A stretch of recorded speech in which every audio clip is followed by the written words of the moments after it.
Hello and welcome everybody back to the Dumbass class with me, the Dyslexic Gamer. As we carry on our tabletop RPG night with some more Warhammer Fantasies, 2nd edition, Mordheim City of the Damned. Our group of heroes and adventurers, last time, had freed the soul of the Dancing Prince. This was a knight who was tormented and was essentially put on a trial by the Four. Because one of the group took on his curse, his soul and the soul of his family and his lover were released and were able to pass on. Now, for a bit of clarification for the characters and for all of you, the Dancing Prince was not evil. He did not succumb to his curse. That is why Livia saw the shining light within him, the small shining light. Caspar is very much under the same influence of the curse. If he is able to keep on the path of righteousness, if he does not succumb to the power that he is given, he can remain human. He can lift the curse and free himself. However, if he succumbs to his insanity and demonic nature, or new demonic nature, then we'll see what happens. Yeah, so I have a question about that. Are there any, visible changes in Caspar? So, at the moment, is he, paler or something? His skin has got Much paler. paler. His skin has got much paler. He still passes for human. So, at the moment, Caspar, I'm going to run this a little bit differently. So at the moment you can feel your body is changing. You can feel there's hot and cold and things are definitely wrong.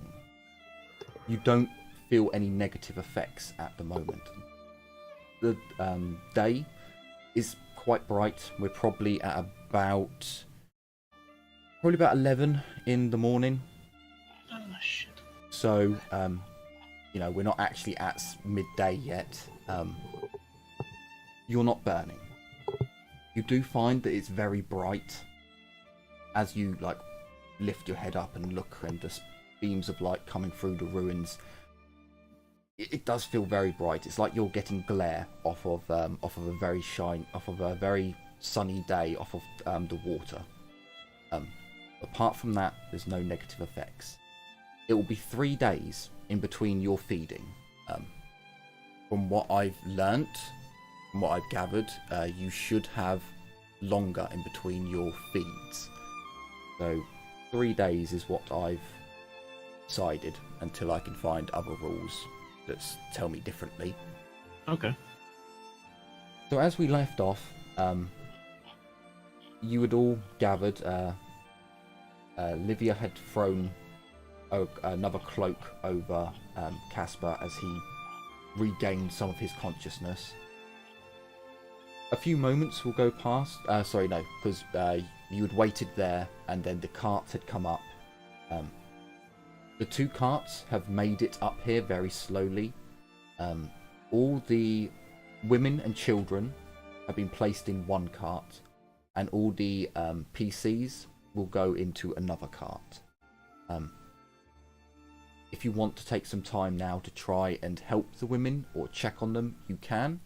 But we'll basically pick it up from everyone who you saved has been loaded up, and you're just checking over the site and gathering up all the loot. Blackhand, I will post in chat all the loot that is gathered. Alright, roll 20 chat or Discord. Roll 20. Alright.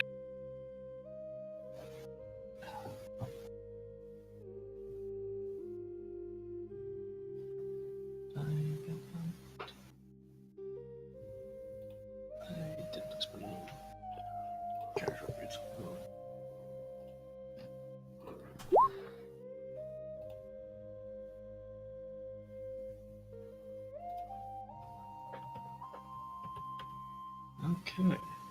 We need to graduate to fighting enemies with better loot. These Yeah, we poor, really can. these decrepit, falling This apart pieces are not Porta- gonna cut it. For the poor hand weapons, can I halve it? And Bless you. Because you. Bless you. thank you. I'm sorry. So, for the poor hand weapons and poor shields, can I halve it and make it good quality instead? So it's easier to calculate. you can't. So it's for poor quality. It's quarter. Because you're selling, you would buy it at half, so you sell it at quarter. You can add the weapons together. So say you have 5 hand weapons, 5 shields, and do it that way. If that's easier for you. Yeah, that's what I meant. Yeah, by all means, then yeah, you can do that. That way I can put it into Excel. Sure, that's fine. So as you... I made it into Excel, by the way, for the people wondering. So, I'm wondering... Now, I apologise, the elves would not do this kind of thing. So for the humans, would the dwarves? I don't think the dwarves would. It'd be an odd one. I'm going to say no for now. So can all the humans please give me a common law empire test with a -20. -10. Okay.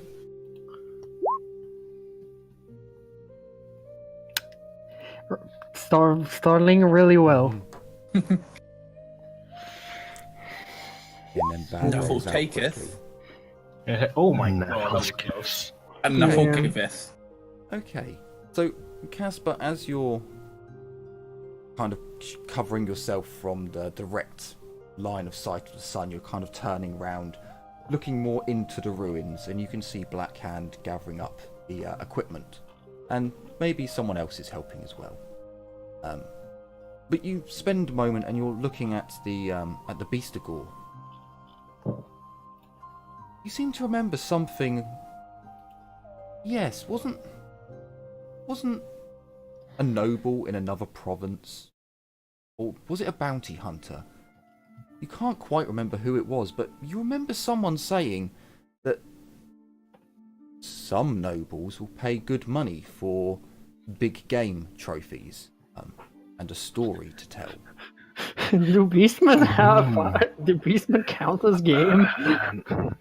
Question, as a trader, would I realize that I could sell the belts? You can't Probably sell not pelts. beastmen. You can't sell beastmen pelts.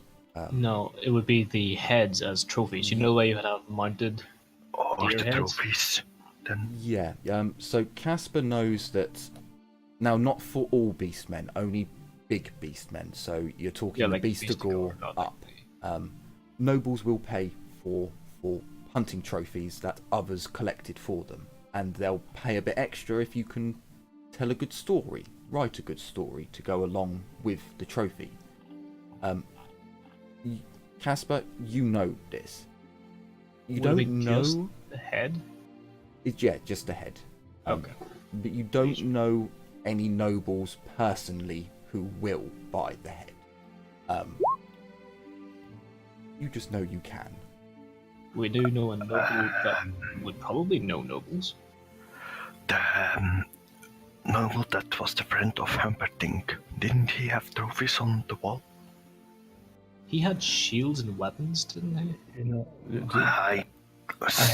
I wrote down he had skulls or something. I No have to say skulls, no. He doesn't have... You didn't see any beastmen trophies or any withens, wyverns. There were no animal trophies in his room, in his estate.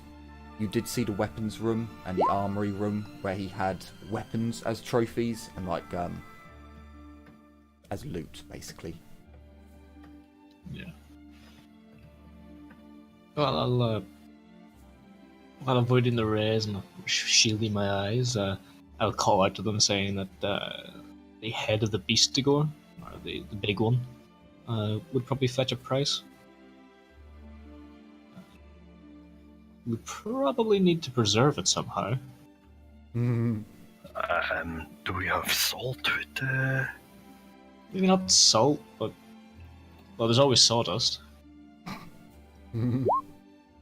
True? Although I get the feeling I won't be touching it anytime soon.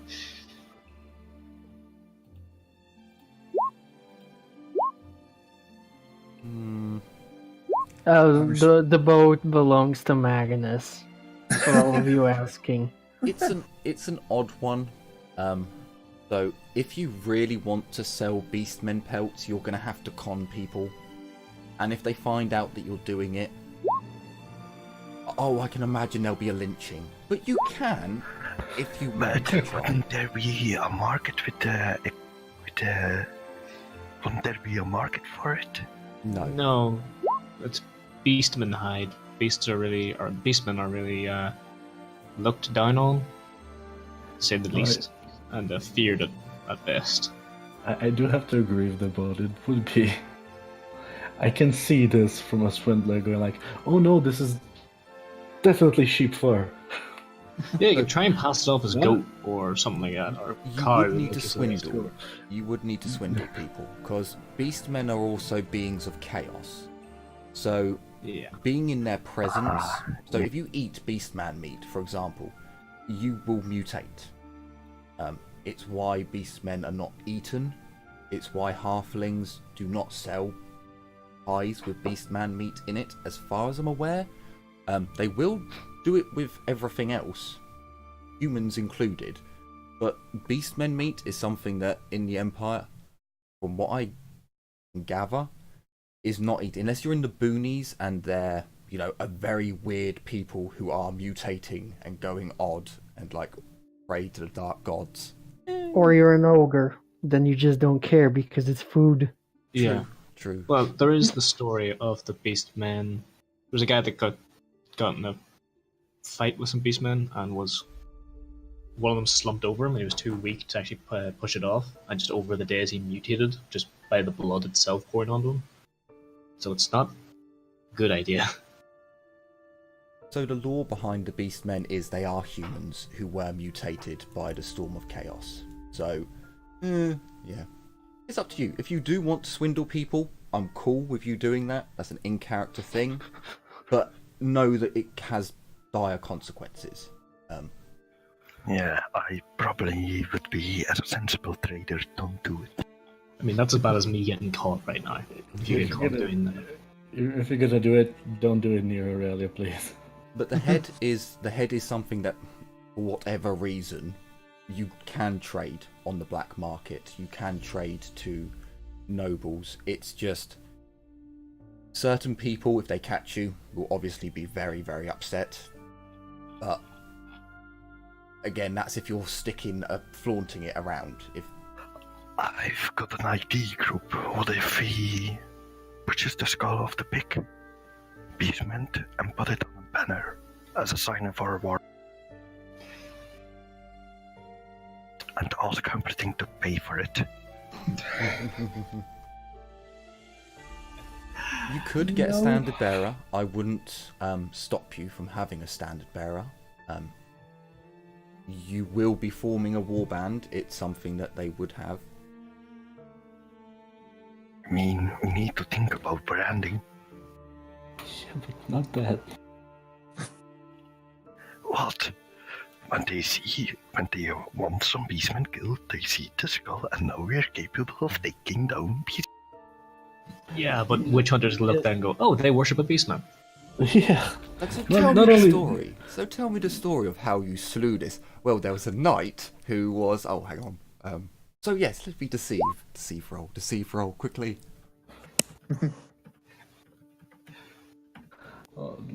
I'd rather just sell the damn thing and get rid of it. Let's be honest. Beastmen are kind of low in the danger table. I mean, the big beastman is not low in the danger table, but still, it's a beastman. So, would you take? I the mean, head? we need to start somewhere. Yes, we will definitely take the head. Okay then, you can add a beastigal head to your inventory. So, do you have salt here? No. Would salt? Wouldn't we have it on the... No. You've come in with a couple of carts. Salt in the medieval period is valuable. It's a commodity. Farmers and peasants would not have access to it, so it wouldn't have been raided from the village. You can get salt. Could we fell some trees and bash them in? Some trees, you could smoke the head, yes. As in build a preserving thing, scoop out the brain, take out the eyes, the tongue, and then smoke the meat to keep it from rotting. It's possible. That would take time. You're only 3 days from field off. You will be travelling for some of today, so it won't rot too much before you get to town. But to smoke it, you would have to spend. And how fast could we get enough sawdust so we can start leaking it? Well, blood and sawdust. and damage? No one here has wood crafting tools, so you don't have a saw. You can't get sawdust. I mean, I have an axe. Yeah, that's wood chips. That's not sawdust. Yeah. Lights have apothecary tools. Smash them enough. Again, that would also take hours of labour to do. I mean, do you want to spend hours over here amongst the smelly corpses of smelly beastmen? I would rather not. I'll tell you what you can do. You take the head. There would be cloth around here. So you gather up some of the cloth, perhaps some of the ragged cloth that's on the beastmen. You wrap the head up. You take a dry log from out of the woods, so that on your journey you can just chop away at the dried wood to try and add it in with the cloth, just to help preserve the moisture out of the beastman's head. Who's scooping out the brain? I guess I will. Okay. There's some off to do it. I mean, I probably should, or I probably could. I'm not going to ask for a skill check for it. You're just like either ramming a stick, well, a piece of metal up its nose and scrambling the brain, or in the ear, or going through the spine and up into the skull and doing it. You've got enough time. I see me doing that. I mean, before my my curse, I did worship more. Oh, ironically, I probably could do that. Okay. So you gather up your equipment. You gather up your spoils of war. Is there anything else you'd like to do before leaving this place? For the elves, you've also wrapped your fallen hero, Zoko, I believe he was called. So he's wrapped in cloth and he's ready to go onto, or he's been loaded into the wagon.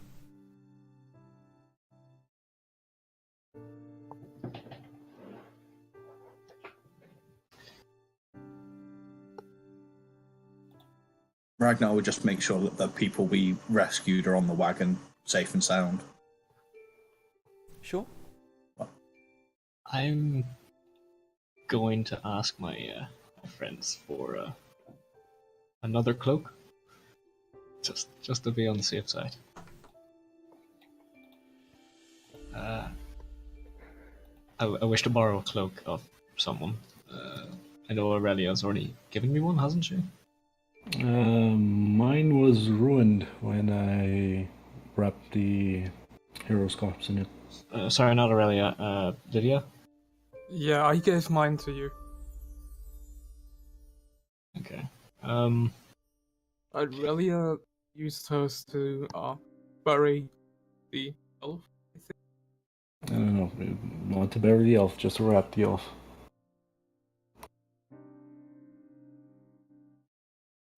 She is making sure to be careful with the body. I believe I said last time that one of the coach drivers came out with like towels for the women, or just like blankets, something to wrap around them because their clothes have been torn. You could probably grab one of them, Casper. There are quite a few going round.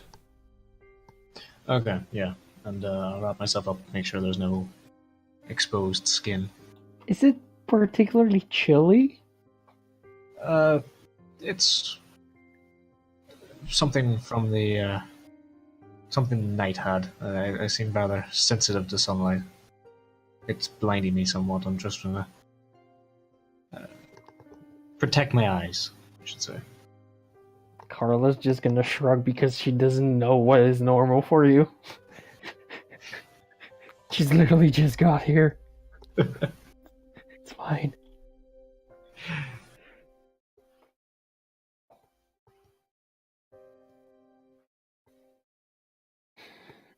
Little sun sensitivity is a small price to pay for setting a soul to rest. I don't know if it's the only cost right now, but yeah, that's yeah, it is. You do seem paler too. I'm looking at my hands and wrapping myself up real quick and a little, somewhat.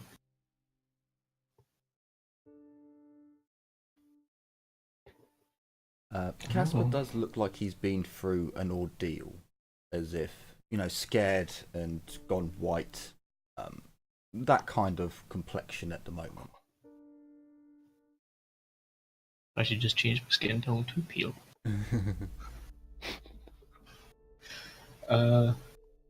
I'm sure he'll be fine. I mean, I haven't seen anything on him, so. I mean, I was lying on the ground screaming my head off. Everyone ignored you. Racked with pain, and only Livia actually came over to me. Yeah, just asking for a blanket. It seems like fine. You were fine when I checked you. You know. The caring group. Just get... My defense, that's because I misheard you. I didn't hear you say that bit.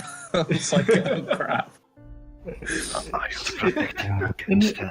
I was on Overwatch. In Aurelia's defense, she was like, "What the hell am I going to do? Just let him scream. He'll stop eventually, hopefully." There's nothing I can do about that. I'm no healer. So yes. Make sure you get some water in you. You'll be fine. Yeah, I suppose, yeah. Got some holy water here. I'm sure that will help. I don't have the holy symbol weakness. So I should find. Would there be anything else you guys would want to do at the ruins before making your way, before leaving? Just make sure all the things are dead. Oh, everything is quite dead, or bleeding, or fleeing.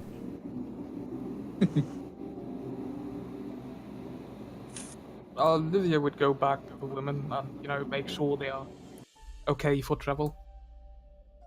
So, at least okay until we get some rest. Like on the middle of the road. We're going for 3 days. Can I take a look down here? See what's up down here? Sure. You can do that.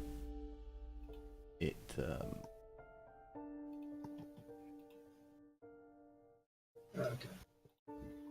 So right now we are planning to go back to whatever that town was called. Fieldorf. Fieldorf, yeah. And from there, the plan is to head to Nome for this auction, yes? Yes. Yeah. That's totally out of character because Carla doesn't know about any auction. You may, because you were traveling, you might have heard about the I may auction. have heard about it, but I don't know it's on the agenda of this quote-unquote war band. Yes, you don't. I mean, you hardly even know this is a war band, because some are wearing their uniforms, some aren't, and they don't have a Some symbol. are wearing parts. Yeah. True. I mean, just for that, I am allowed to just wear the pants, right? Yes, yeah, you can wear any part of it. Just remember that it doesn't stack as armor. Well, no. So basically, it acts as light armor. It acts as leather armor. Yeah. Um, I can use it all as light leather armor pants. yes. That's my specific Yes. mechanical question. But so what you can do is you can use this as leather armor, but you can wear leather armor on top and then stack all your other armors if you just want this to be an outfit.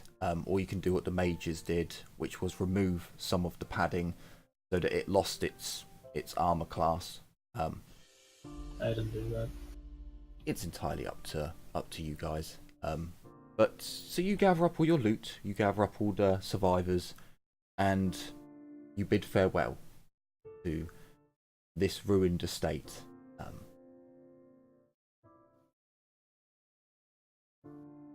And we come over to the map. Before you set off, you check on the women. You make sure that they are all doing okay. Is a massive. They're not doing okay at all, but they're better. Some of the women who were. That they aren't in immediate danger of dying. Yes, very much so. You can see that some of the women who you saved first in the hamlet, they've now come to. They've realised that they've been saved now, and are assisting each other. If that makes sense. The kids are all in the back. Some of them have been reunited, and you can see fairly touching moments of families being brought back together. In other cases, for example, the woman who was catatonic that you rescued, and her son came out and nearly tried to stab one of you before failing miserably. He's still not doing well. His mum is still not doing well. She is still non-responsive. But they seem comfortable enough to travel. You can see that the coach drivers have laid out blankets and have done their best with barrels of hay that they collected at the village to try and make makeshift pillows and padding. So you think they should be good to make it back to Fieldhoff.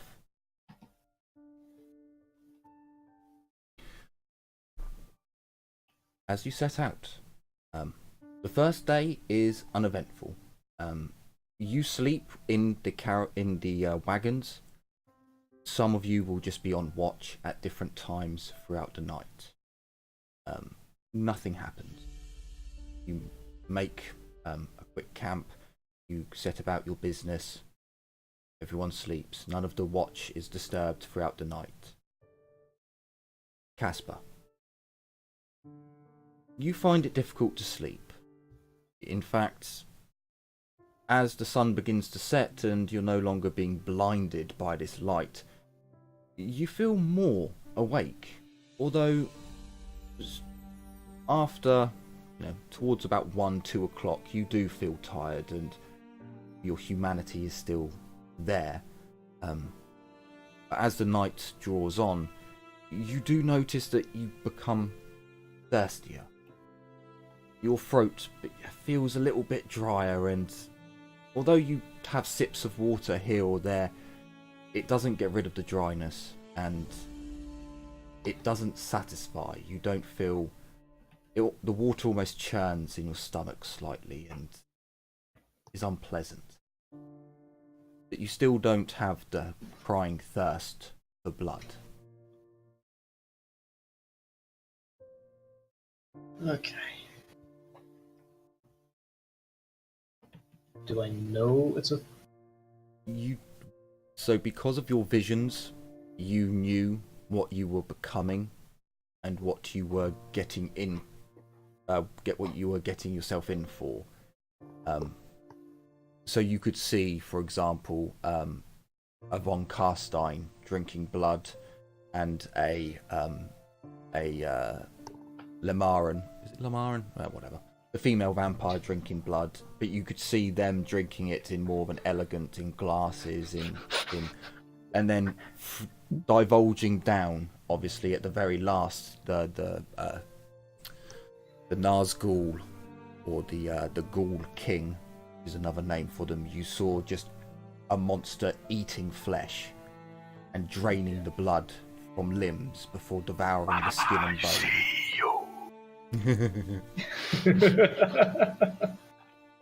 Wrong Nazgul, but yes. So, at the moment, you know that this is something that you will have to come to terms with, but it's not a crying hunger yet. It's not as if your body is crying out for it, but you're getting into that stage. Body is very much changing. So I would know I have some time to thought of something at least. Yes.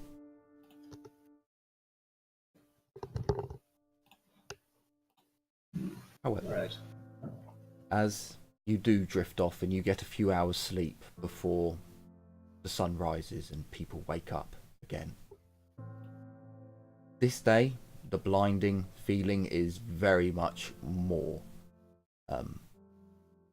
Even the slightest rays are now causing you to wince and protect your eyes, and on this day, as you're in the sun, you do feel as if you're getting a sunburn, as if you're, even though it's a cloudy day, it's not a brilliantly sunny day, you do feel every so often when you like turn and look up and your cheek just gets a ray of sun, it does feel as if you hold it, yeah, it's stinging and feels as if it's burning. But again, this is a slow thing. It's not, you're not turning and you're bursting into flames. If you actually experiment and remove your glove and let your hand sit in the sun, it doesn't blister and burn. It just tingles, and you can feel as if it is getting very warm and uncomfortable.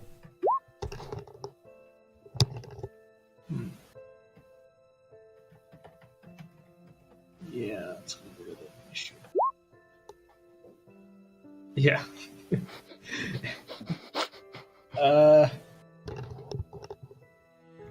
Every so often, I'll just try to talk to the group and try to swap seats with them, just trying to stay out of the sunlight as much as I can, or feeling that, asking if I can throw a cloak over the window. Sure. The wagons that you're in are very much Wild West style, as in they're a canvas top that goes around a wooden cart, so you can draw down the blinds essentially to the sides and just lower to try and block out some more sun if you wish. Yeah, I'll try to do that.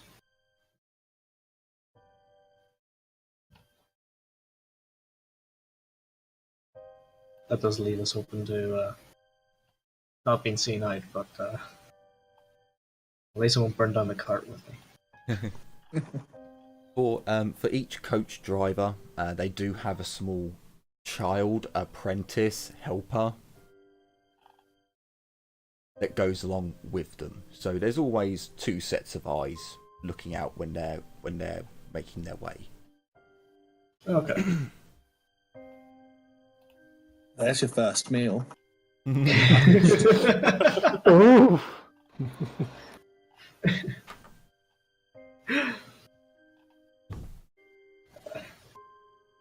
So if you guys don't want to do anything on the second day, we'll pass. Nothing much changes with the women. Nothing much changes with the surrounding. On the third day, Casper, you're beginning to feel ill. On the third day, you're beginning to feel like as if you've got a flu. You're run down, anemic, just incredibly sluggish, and just your throat is now really dry. It's almost as if you're in a sandstorm. Every breath you take in is raspy and just, it hurts. But your body is still not crying out for blood. But you do find yourself just daydreaming, just looking off and staring at people. You do spend a lot of time thinking about drinking blood and the temptation and the desire to quench your thirst. On this day, when you try and drink small sips of water, it's as if you're trying to drink something like battery acid. You just don't want to drink it. It doesn't burn, it doesn't, but in your mind it's as if, you know, this is snot, this is you can't, but you can still force it down. But fortunately, on the third day, you've made good time. It's been good weather, the roads are dry, and perhaps the drivers are pushing their animals a little harder, given the fact that there are so many injured women and devastated children in their care.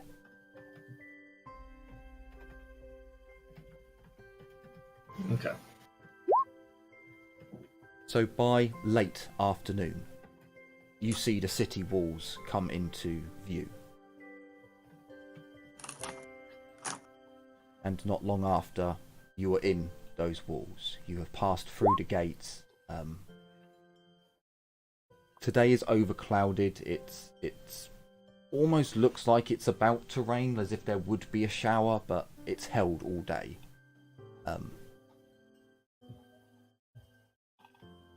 You make your way through the town, and the carts don't stop. The women aren't let off. They make their way up through the town, past the opera house, and towards Gale's estate. Or should I say the Galleon estate.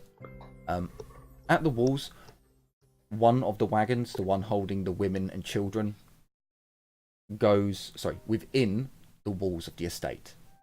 One wagon goes off towards the servants' quarters, and your wagon continues going forwards to the main house.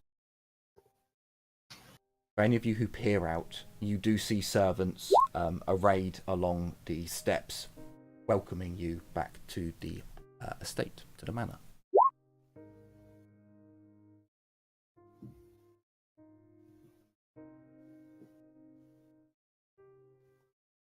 You can round up prices, costs, I don't mind. Alright. No, round down. No, it's okay. Round up. Damn it. No, it's fine. So, There's not many things that need to be round. Fine, is there? you wear aprons. 5B. Oh. You gotta be thorough.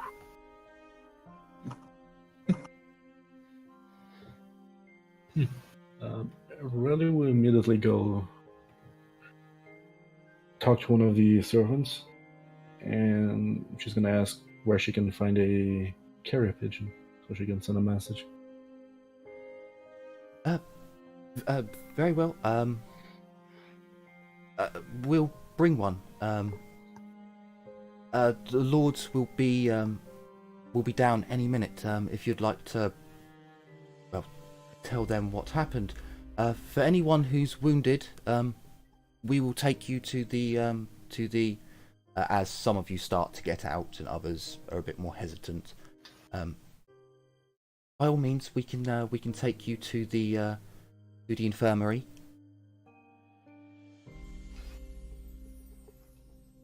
For any others, please this way, and the doors open up.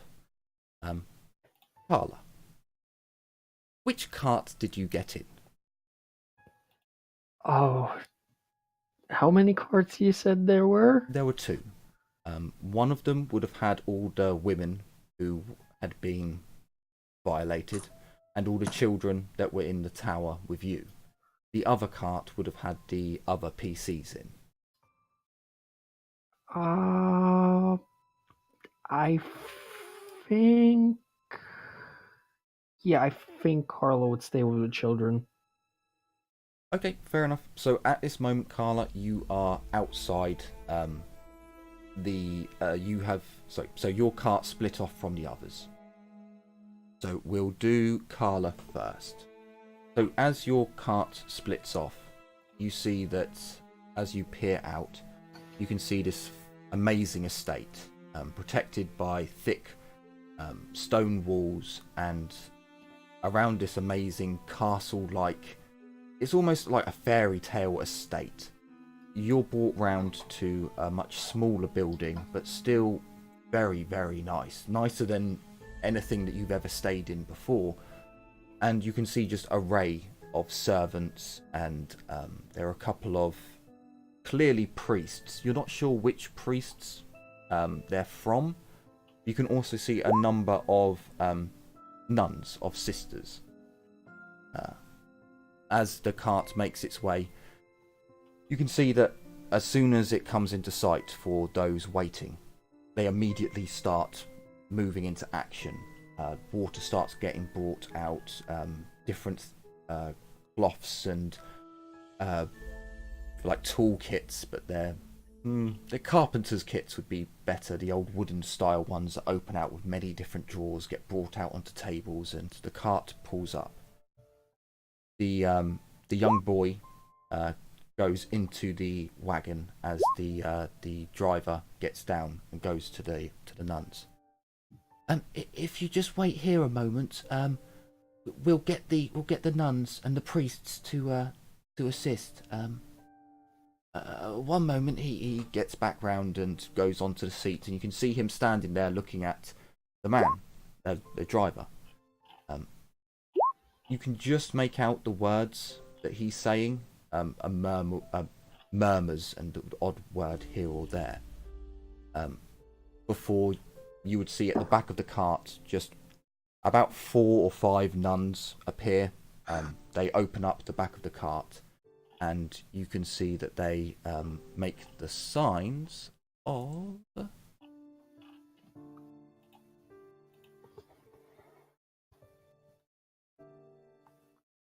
Oh no, I didn't write it down. Who's the god of healing for humans? Shalia. That would be Shalia. I know OOC. I'm not sure how relevant that is, but given what these women went through, I think they also could benefit from seeing a priestess of Rhea. Because I know, like, out of character, I know that the priestesses of Rhea have ways of preventing pregnancy. I don't know. Oh, that's where it is. It's on the Boris. That's why I couldn't find the name. Yeah, I think you're right. I think they're priestess of Rhea. Because Shalia is the dedicated goddess of healing, while Rhea is more just mother nature. But I've read that they usually know the ways. It is Rhea, because the Maiden's Charm, which is a magical item that prevents women from getting pregnant, is made by the priest of Rhea. And that was on Belisarius's character sheet. So you see that they're priests of Rhea. They are very tentative and very gentle with just their appearance, their smiles. They have this innate aura about them of just serene, calm protection.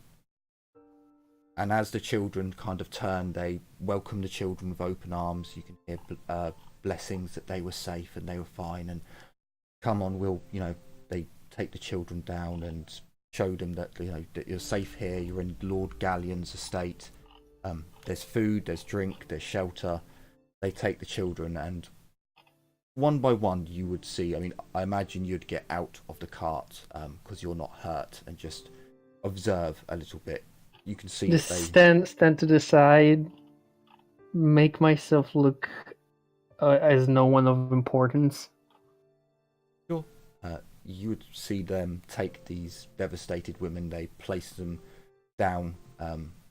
At the moment, they're in the open, but you do see that they have an open air bed that is surrounded by very thick, so it's like I can't remember what it'd be called. Basically curtains. It's like a doctor's, God damn it, I cannot remember. Separator, that's the word. It's a doctor's separator. There's very thick material curtains lining it, so you can't see through. There's a big bed in there. Yeah, they can pull it to so no one can see in, and they can examine the women. I'll give it to you because you're stood back and just observing. You can see that the coach driver is talking to one of the priests, and you can just see the guy is not, the story that he is telling is not a pretty one. If you want to overhear, give me a perception test, but otherwise... Oh, I would definitely want to overhear. Also, Sure. Priest of Rhea, this is somewhat unusual.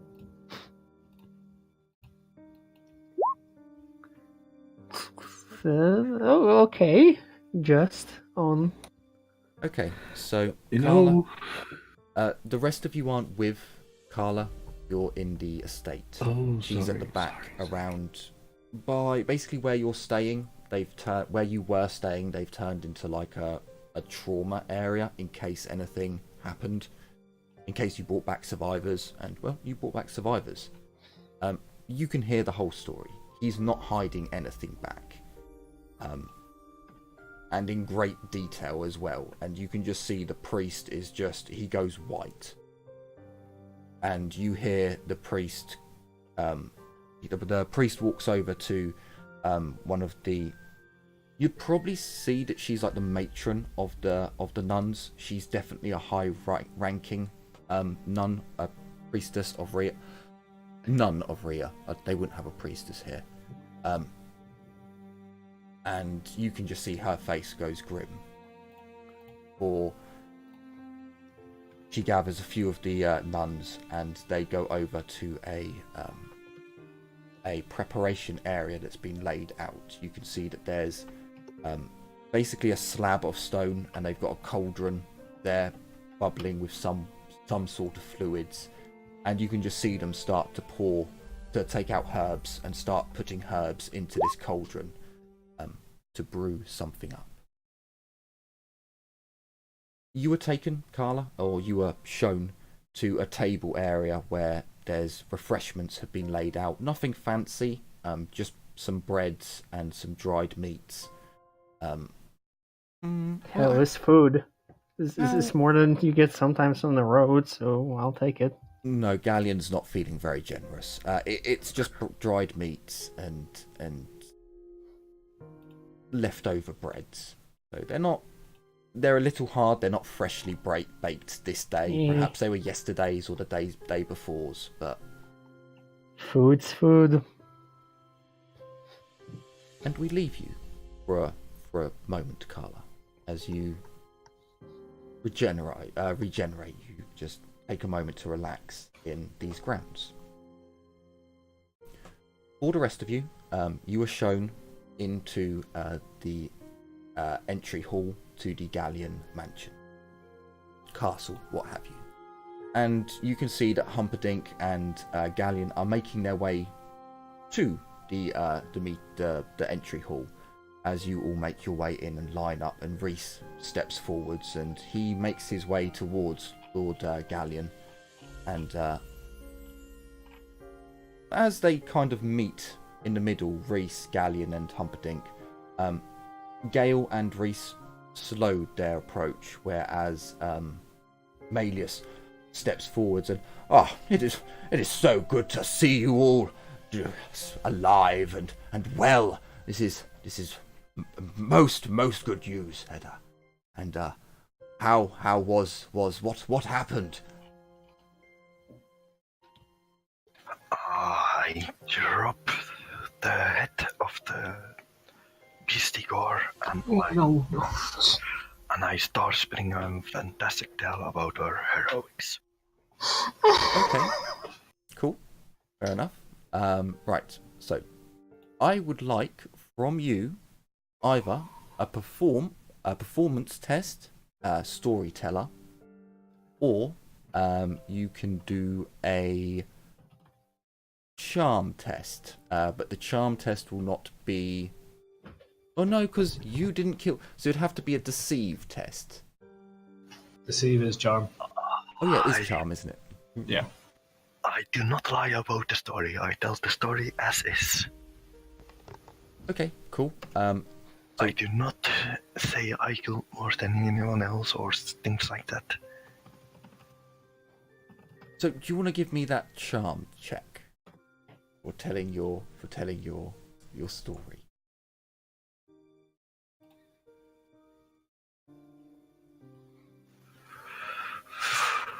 Could I use gossip? No. Can I help him? Give him. I think it's +10, is it? Do you know, this time it's going to be Blackhand, just because of how he's like dropped his head down of this beastigore, probably making it so that the cloth opens up and just his head is splayed there. I'd like to see how he tells his story. Sorry, guys. It's like this isn't a story. This isn't a role you can truly fuck up. There's no even a natural 100. It's not. All right. Ooh. Oh crap, that was close. Well, there you go. You come in and you drop this head down, and as I said before, the kind of cloth just splays open to see this beastigore's head, and you tell Magness the truth, leaving out maybe a couple of bits towards the end. You don't exactly say that you killed the beastigore, but neither do you say that you didn't. And he kind used the royal we. He kind of looks down at the. Oh well, Mr. Blackhand. It is quite intriguing. It was the beastmen menace that were attacking Gale's yeah. Also, holdings. I would recommend putting a garrison there. Seems like it's quite a popular ingress route. Oh well, unfortunately, Blackhand, unlike the dwarves, whose holdings are very close together, well, you see that they may not get attacked again for months, and having a garrison at a hamlet for months is rather costly. I'm sure Gale will see to things. He's a good man and cares for his people somewhat, and I'm sure he'll do something for them. But so you slew these beastmen and saved the women. You said and the children. Yes, and the children. Far better than what I had expected, and as this. So does over deliverance of expectations come with a bonus?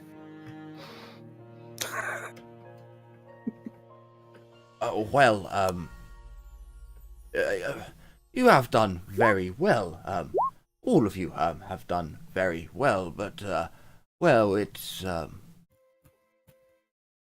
We will see. We will see what can be done.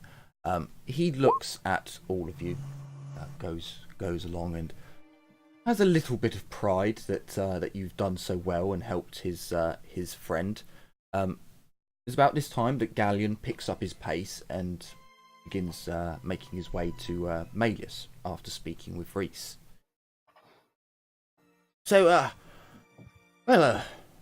Casper, are you ill? You're, a trying journey, was it? I can imagine the beastmen are filthy creatures, and the women you saved, they hadn't been. You got to them in time, yes? They meant Lydia so would much speak up. Not precisely. on time. Lydia would speak up, saying that they were raped. So they will need remedies. Oh. He quickly grabs a handkerchief from out of his breast pocket and holds it up over his face in kind of shock. And those poor wretched souls. Yes, Malleus, I've been informed. I will have them sent to temples of yes. I don't know what we'll do with the children. I suppose they'll go to the orphanage for their. I don't think any of the women will be salvageable in mind, body, and they so rarely are. But you have done well. Reese has informed me that you saved a number of women and children and slew the beastmen.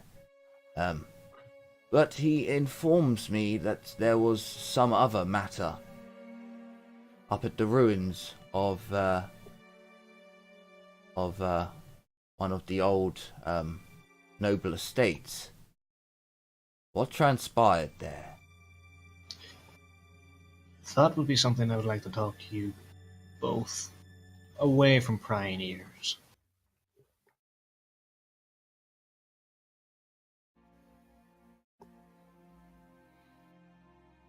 Malleus, he looks sick. Is he sick? I don't. I'd say I'm a little drained. I'll take care of him. I can. You're. A trying trip, Gale. A trying trip. He's fine. He's fine. I'm sure. Well, if you wish. Very well. We shall. If you're not too exhausted from your trip, I would like to know what happened. So by all means, we shall make our way to Gale's office. I suppose is the safest place for these kind of discussions. For any of you who wish to relax or recover or get a good meal in your bellies, your quarters are being used to help the wounded and injured and so on and so forth. But your rooms are still yours. There would just be a lot of traffic around that area. You understand? Actually, I would like to, inform that maybe a group of elves may arrive in the city, and they are not here for hostile reasons. They're just here to pick up a body. If that does happen, you should not be worried. As you say this, Aurelia, one of the servants comes round with a birdcage and a trained. Well, you said a carrier pigeon, so she brought a carrier pigeon. I meant no, raven message pigeon. She brings forth a carrier pigeon, and you asked for a to send a message. I hope this is what you meant. She presents the pigeon, and I'll be sending a message with this pigeon to Athel Lauren. A group will arrive shortly after they hear of what has transpired. The servant woman kind of looks a bit taken aback, and Gale pipes up. You can't send a pigeon to go and get my hawk. He had I don't have any birds trained to go to the elven woods, but my hawk is intelligent enough to understand. It really comes to the sudden realization that there are no druids here that I can speak to animals. So, oh yes. That would be much appreciated, thank you. He'd have a master for birds, so by all means, if you wish to send a message, go with this elf has permission to speak with the master of raptors to send a message, and he is probably the best to get the bird to know where it is. He has a way with animals. Why I hire him. By all means, go with my servant and send your message. They're here to pick up a body? He seems quizzical. Yes. And she bows and leaves. It's such an elven fucking thing to do. He looks a little bit shocked, but at the same time, like, the servant doesn't go because she wasn't dismissed in that, like, she could see her lord was still talking, but he kind of very well. Very right. Yes, Casper. We shall talk about what you wish to talk about. Was this private between just yourself and Magness and I? Some of the others may come if they wish.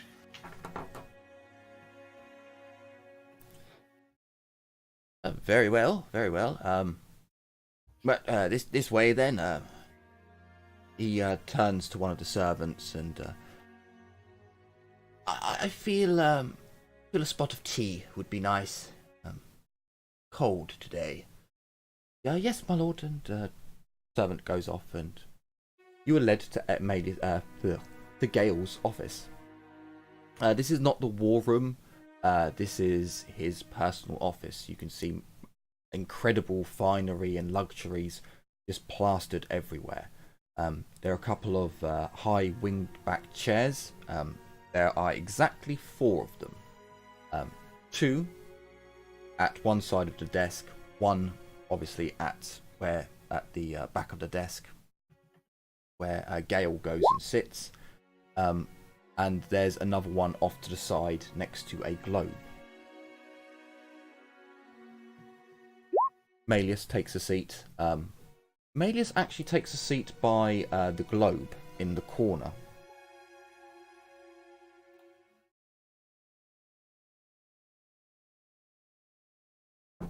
Okay.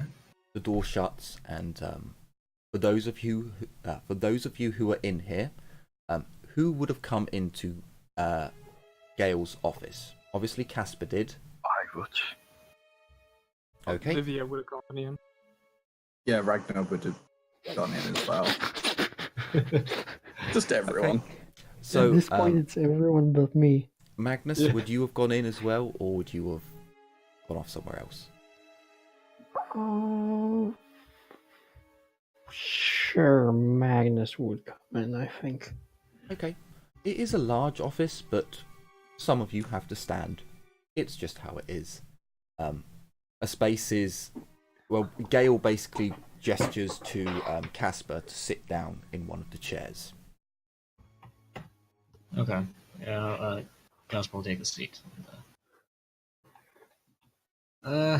Primarily focused to Gale and say, I wish to speak of curses. He sits back in his chair. Go on. I have a feeling that whatever was hampering or bringing about your family's curse may have departed, I should say. For now, at least. Are you trying to tell me that you broke the curse upon the galleons? I believe so. I'm not 100% sure, though. Back at the play, what is your family's relation to that knight? Ah, the knight. There's no relation between the knight. My ancestors wronged him in an unspeakable way. They flaunted their wealth, used their power, and that's pretty much all I know. The story is based around what they did to him and what he, in return, he pulls out his version of the book from within his desk and places it on top of the desk, so you can clearly see the title. That is where the story originates from. I remarked that I too have a copy of that. I think I've already told him about that.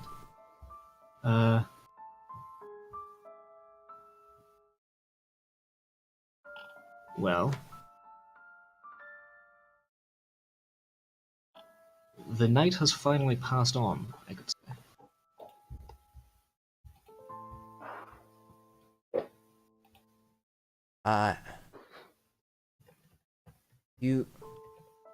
He seems lost for words for a moment, and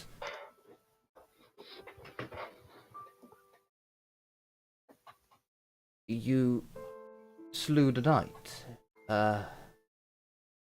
You'll have to forgive me. Although I believe in the curse very much, I had never actually believed there was a knight. Was the story true? Was he... He stood alone in his old manor, constantly attacked by beastmen and other beings of the night. Gale was kind of, as he put the book on the desk, he kind of leant forwards and was more like listening more intently. But then as you talk about the trials and him staying in his manor alone, he kind of deflates a bit and... What a terrible fate. So you broke the curse or slew the knight? Not quite. Lydia would interrupt. And with her elbow slightly poke Casper. And be like, yes.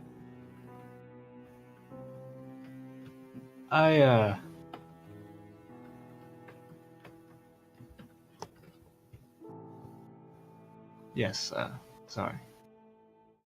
But there's one last thing we need to find. To make sure he's gone for good. So. And what might that be, Casper? Magus pet. A blue rose.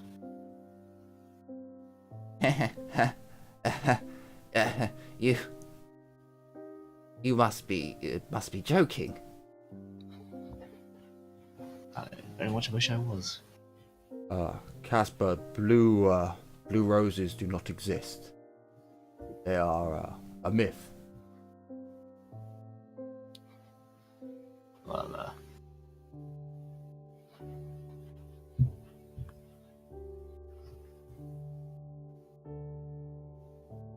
It's one of those things that noble women ask courtiers who they do not wish to wed. An impossible task. Well, I mean, to be fair, don't I exist? It is never stated it has to be natural. I thought the same thing. to be fair, as You I said do say this in character. As Gil said, he didn't believe the night existed. So there is a chance. He is right, Malius. They are of a myth, but you were told that is what you must seek, then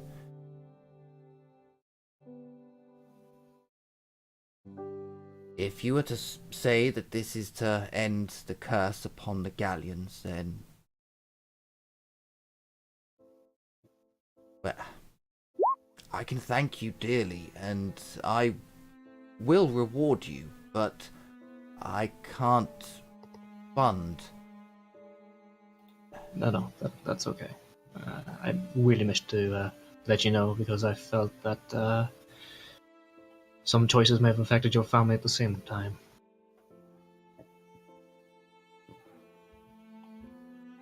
Perhaps they have. Thank you. I don't really know what to say. I had only sent you out to find out what had happened to the hamlets. I didn't expect you to break a curse or any such thing.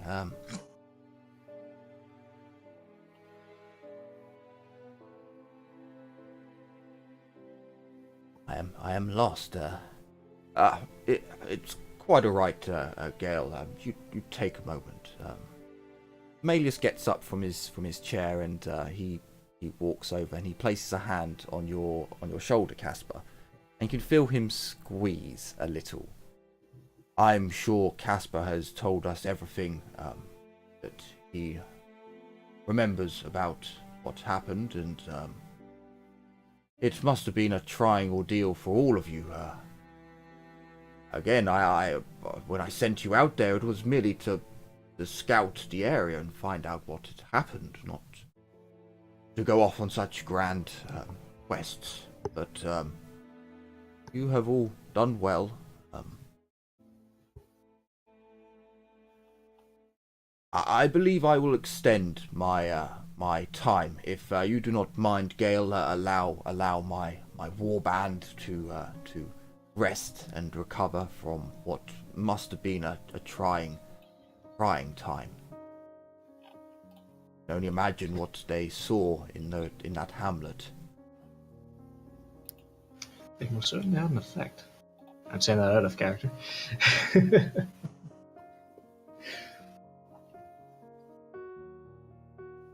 Yes, Malius, by all means, take as long as you need.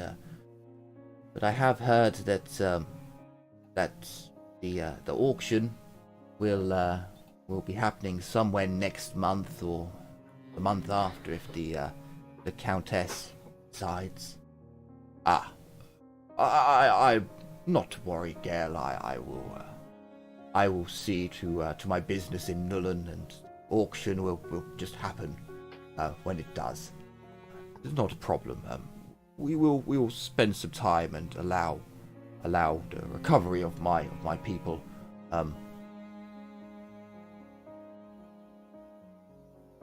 Yeah, for now, it is growing late. They have travelled far. Let us allow them to rest, Gale.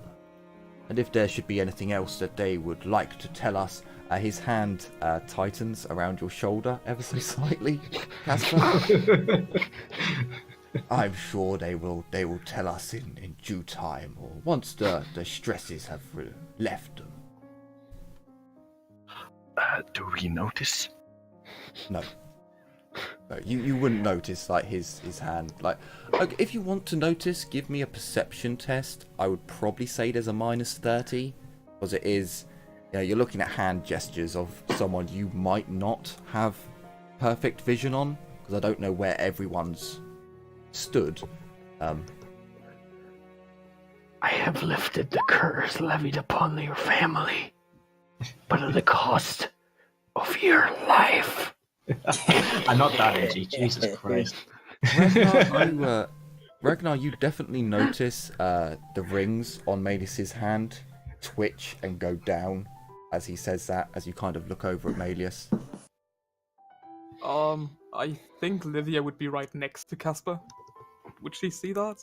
You would, so you probably wouldn't have the angle. You could do your perception with a -30 to see if you do. Jesus Christ. So, Blackhand, you're in the right position to, you're like near Ragnar, the two dwarfs are kind of stood near, and you also see Maelius's rings on his fingers like twitch and go down, as he says about, telling us in time. Livia, as you look round, you can just see Maelius's fingertips move down, and you can see like Casper's face kind of, there's a little, like as his fingers twitch, there's just this ever so slight little, oh no, on Casper's face, which you think maybe that was a squeeze.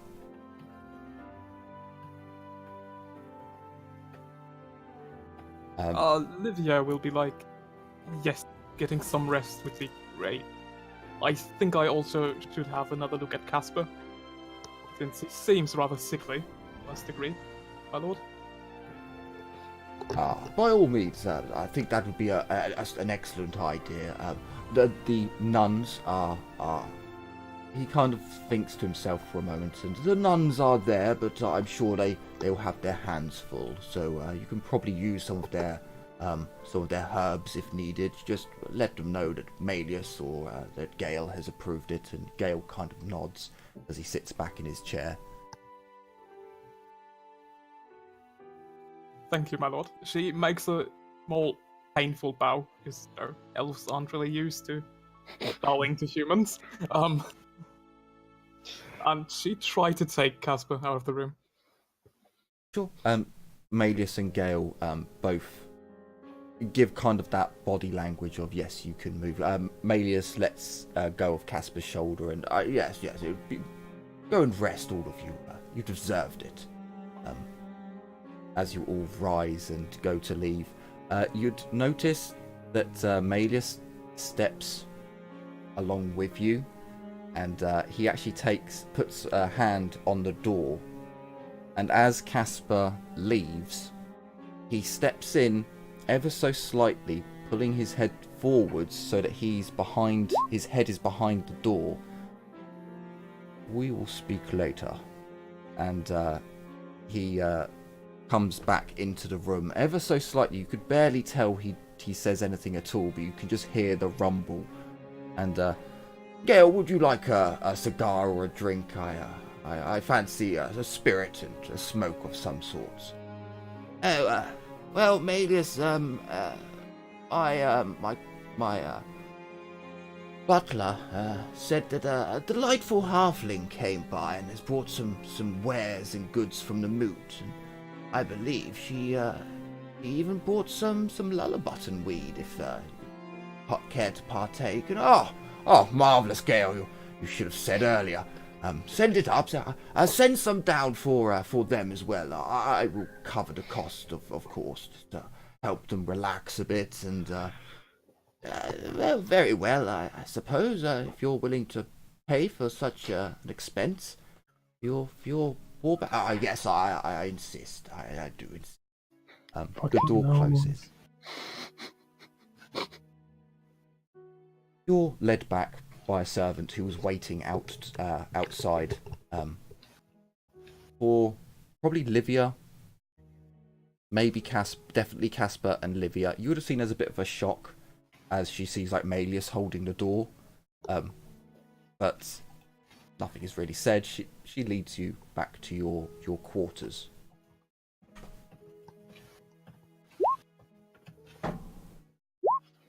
Out of character. Sorry for interrupting you, but you. No. I was hoping someone would. Casper's a little bit bullheaded. No, I didn't notice that. Ragnar's still trying to figure everyone out because he's pretty new to the party, so. So you're all back in your quarters in the guest wing. can't quite remember what word I gave it last time, but the chateau, that's it. The chateau on the side of the castle. You can see that some nuns are going past the windows. They don't really come inside that much. You'll see that servants pretty much are the ones that are heating up water, bringing it out, bringing fresh towels and taking away dirty towels. There's a lot of chitter chatter going on and prayers and that sort of thing. But your rooms are clear, the libraries are clear, there's just a lot of foot traffic going in and out. So, you're all there. Carla, you were basically just outside on the patio, kind of sat out, having something to eat and drink. Okay.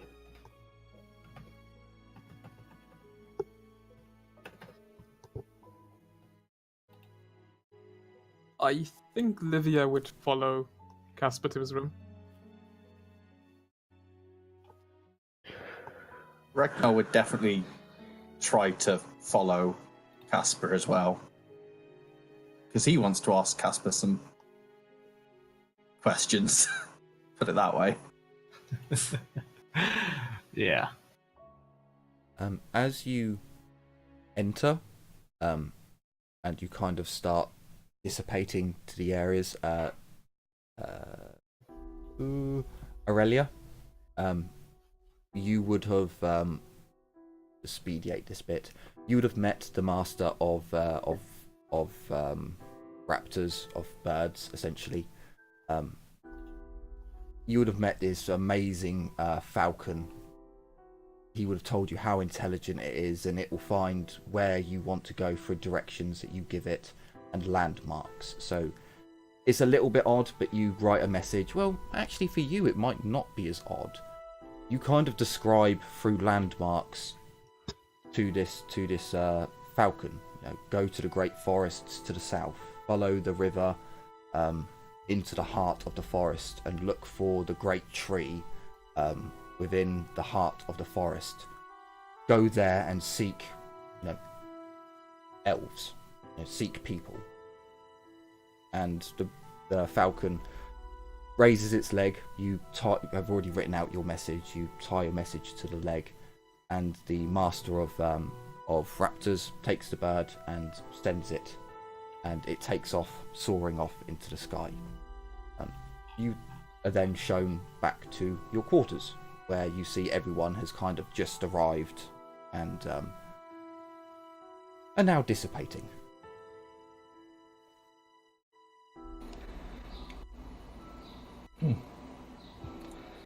So, how is everyone doing now?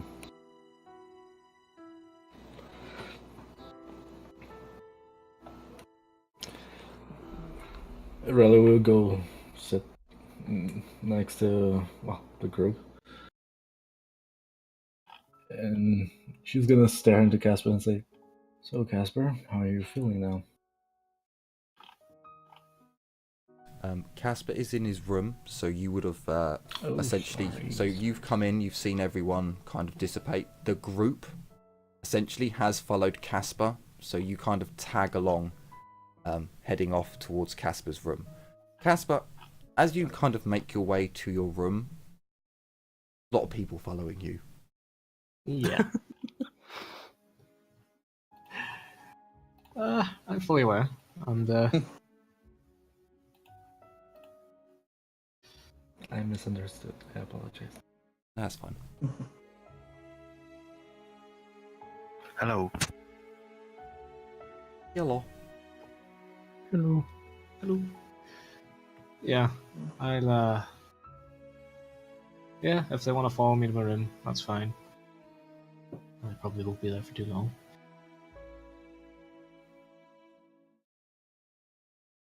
I walked to the room, started putting some of my things away back into my pack, and putting it below my my bed.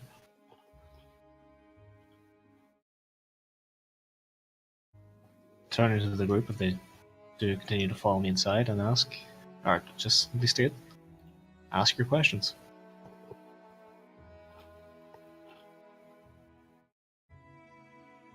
What does the Lord know that we don't?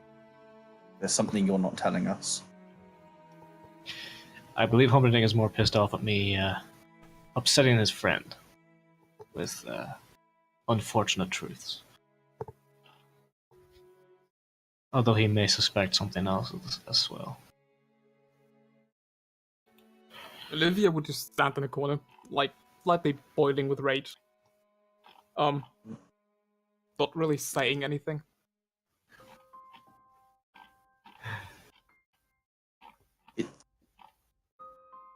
You're looking worse than you did when we fought. When you cleared the curse, it's having an effect, isn't it? Yes, and this is where everything gets rather difficult, to say the very least. Difficult how?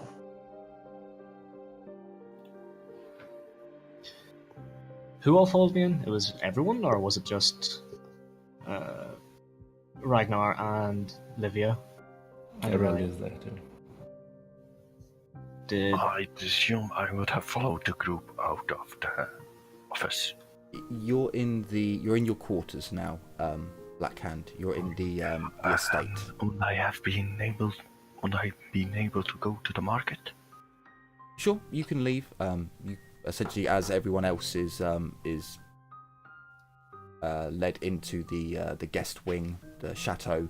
You go out of the doors, let people know you're going to the market, and you head off.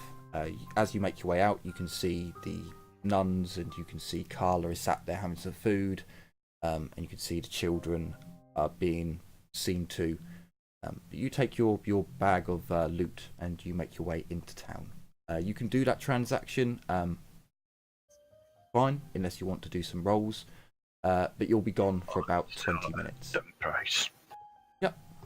Cool. Okay. Well, as with Melius getting that unfortunate truth, I should probably pass on more unfortunate truths.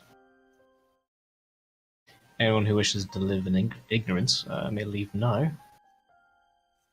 But if you stay, I'm putting the utmost trust in you. I was the one that told you to save him. It's my fault. Whatever it is has happened. I should know. Look to the two elves. Are they... It really just narrows her eyes and doesn't leave. Livia says she tries to suppress being angry. Says, if you want them both to leave so I can have a look at you, you could say that. No. I feel I do know what is wrong, and it's a rather ugly secret. I'll ask him to make sure the door is closed and locked. Cool. No distractions.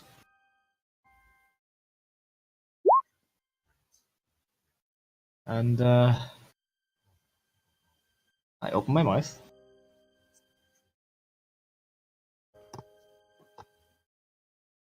And dispel the human appearance. So as Casper opens his mouth and turns off this innate ability that he's felt has been active for the last 3 days, it's become more of a sense in his mind that this is something he controls. As he turns it off, you can see that fangs, his canines, protrude down and elongate. For a blood knight, your appearance doesn't change horrendously. He still looks human, but he does take on a far more bestial, a more bestial aura comes in around him. As he drops his human appearance, I believe that activates his fear. So, can everyone roll me willpower? Oh boy. I do need to Everyone ask. in the but, room. I'm glad did I'm we at the market. did we get any sleep coming back? You have Yes, all it was 3 slept. days. Yeah, so it's technically it's been 2 sleeps and 3 days. So you've got 2 fortune points back. Okay. My stout-hearted would apply to this, wouldn't it? It's plus 10 to fear and terror tests, Yes. and the willpower tests. It really narrows her eyes even more. Did we get fortune back? Yes, you have 2. Should I re-roll this? You can. So because it's fear, you don't move. You're just terrified and can't act. Yeah, no, that's fine. I'll keep it. Okay. Ragnar just says under his breath, almost as a curse, Zanganaz, and then a little bit louder, a vampire.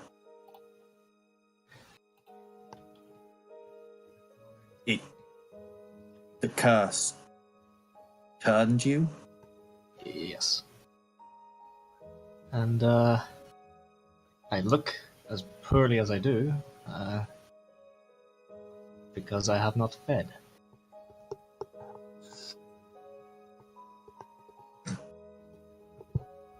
You I hope you're not trying to earn our trust just to ask for a drop of blood. No, I'm merely trying to show you my current predicament, to say the very least. I'm kind of at an impasse.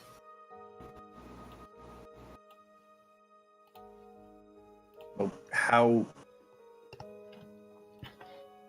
do we get you blood? That's gonna raise a lot of questions wherever we go.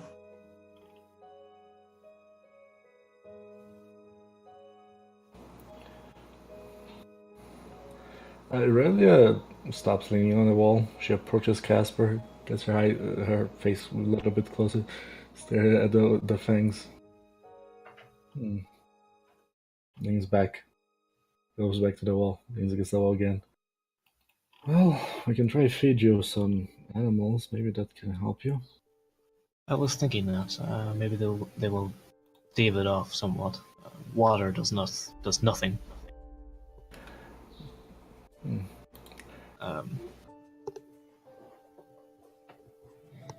If one of you, or maybe 2 of you, could accompany me to the market, maybe to get some form of livestock, just to see if it will work. I don't exactly want to be feasting on my own kin. How bad is the fear? 1. At the moment, so it's fear 1, which I do at... Is fear 1? Yeah, it's fear 1. So is that... I believe actually that's a minus 10 to the willpower, but never mind. So it will last for as long as he is allowing his bestial form to be seen. Technically, every round you should get a chance to break out of it, which I believe is a minus 10 willpower check. I will retract the fangs and claws after showing them, and after Aurelia inspects them. I love the fact that Corla is nowhere there, so she's gonna be oblivious whenever that actually happens in the field. I'll join you. I need some things from the market anyway. And if you get the urge, I'll join you too. I'm assuming you have no desire of feeding on sentient beings. No. As long as you keep it that way, I'll just watch you. But do be aware that should you, well, turn to chaos, I will not hesitate to put you down. And this is a friendly reminder. Are vampires prone to turning to chaos? She means that turning to evil more than chaos. Yeah, well, you said chaos, so I made an assumption. Yeah. Sorry. So chaos evil. Chaos in this universe is known of, and it more or less is evil. You know, if you're doing things that cause chaos, you're causing evil, you're causing disruptions, and so it's not like 40k where you wouldn't say it at all. It's apt. The ruinous powers. The dark gods. Alibaba. What's got Alibaba to do with it? He's got 30 thieves, so... Where's the 40 thieves? He's got 40 thieves. It sounds like he would make a great priest of Renald. So yes, after confining with my fellows, I will ask one or two of them to come with me to the market, and I'll try and find a sheep or something to purchase and bring it back, I suppose. Let him go with me. Hesitantly. What, sorry? Livia would join you hesitantly. Okay. Oh, Ragnar already said he would, so... Also, Casper, I will say this because you have put trust in me. When the other elves do come to town to recover the body of the hero, you should probably steer clear from them. If they do find out and they don't know you, they might just put you down. Do tell me though, is there a cure for this ailment, this curse of yours? Yes. You need to find another sucker who will accept the curse from you. It's like a con job. I could do that, but I feel as if I can destroy the curse now, that means I'm not going to damn anyone else to it. And I've already damned my own soul. More won't look at me the same way ever again. So can't do that to anyone else. Maybe hot-headed, but he's not that much of a prick. Very well. Let's make sure we find that cure, shall we?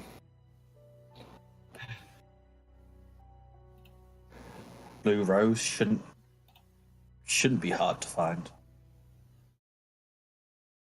Well, it would stand out against all the others. Thinking back to the talk with Emilius and Galleon, and then this is knowledge that only my other character has, so Rail is not gonna comment. But out of character knowledge, good luck.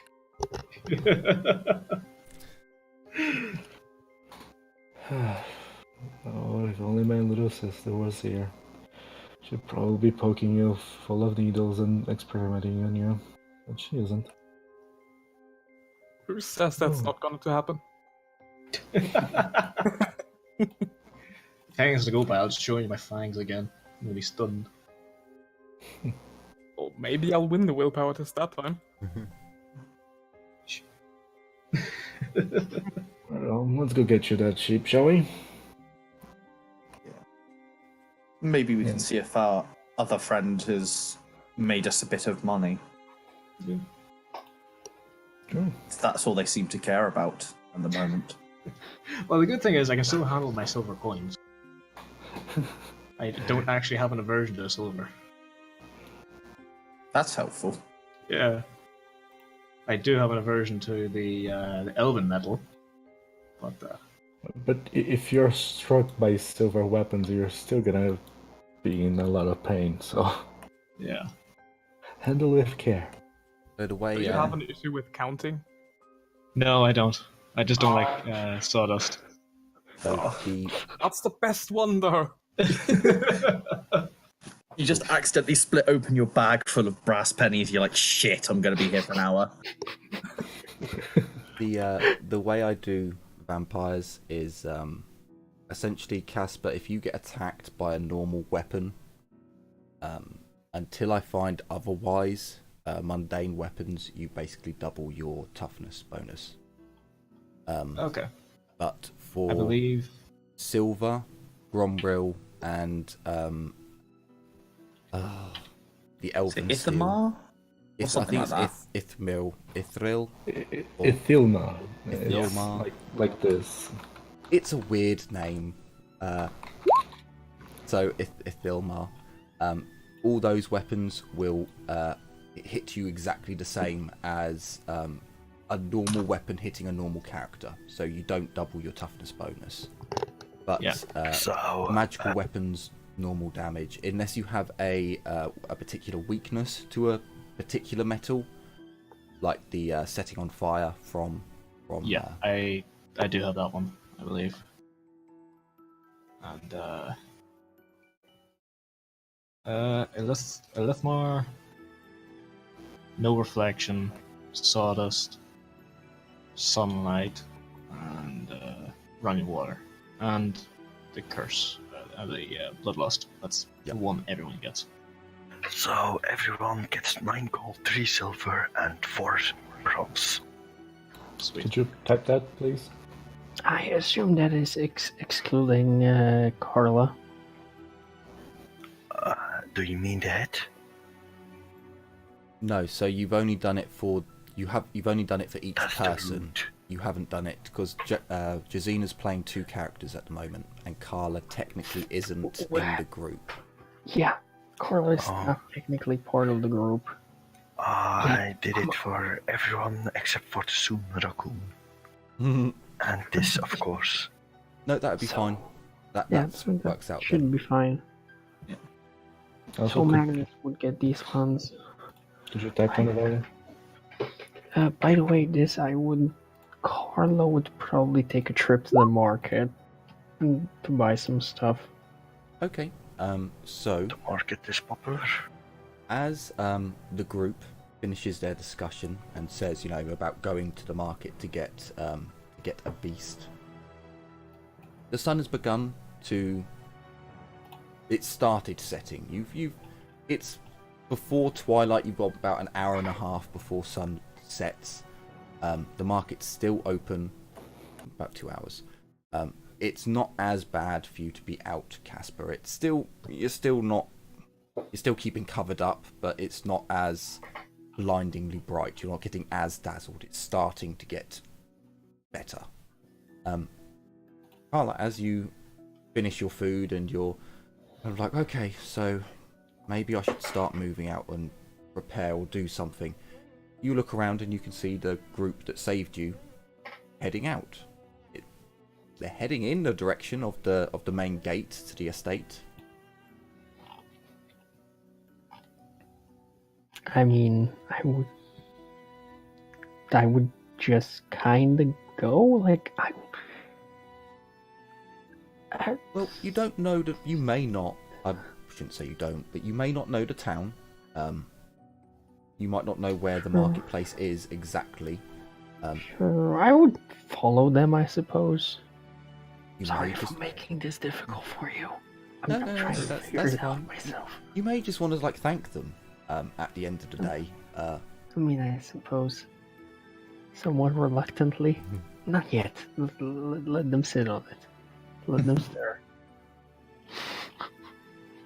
So, the group, you notice that Carla is tagging along at the moment. She might be just making her own way. You're not entirely sure at the moment. You make your way out of the gates, and Carla is, as you look behind, she's looking around, and it looks like she's heading into town. You see Blackhand making his way up towards you all, and that's where you can exchange the money for what you made.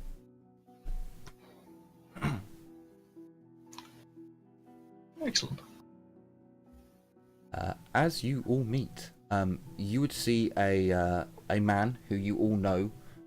He's dressed in a really basic sailor suit, really basic. It's Alex, one of the labourers from the boat, and he kind of waves over to you all and makes his way up. And you're right there, guys. Casper, you're not looking too well. Are the lords in?